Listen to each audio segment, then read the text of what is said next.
sir. I am Khadija A. Sahi. This is my report from the group 9.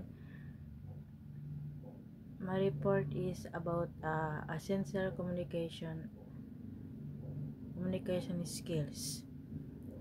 Active listening, clear and concise language, empathy and emotional intelligence, adaptability and flexibility. Ito po yung explanation ko.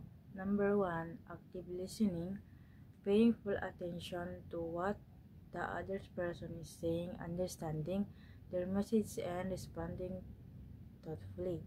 Number 2, clear and concise language, speaking in a simple, direct, and easy to understand way to avoid confusion. Number 3, empathy and emotional intelligence, understanding and relating to other people, feelings being sensitive to emotion in conversation.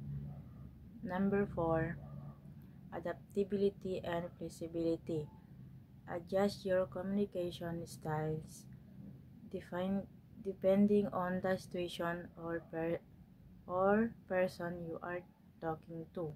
Effective customer interaction, creating welcoming guests, anticipating and meeting guests' need, handling complaint and issue, providing personal service.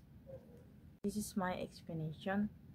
Creating and welcoming guests, making customer feel comfortable and appreciated when they arrive. Anticipating and meeting guests' need, understanding what the guests might need before they even ask and providing it. Handling complaint and issue, listening to customer problem and finding solution politely and professionally.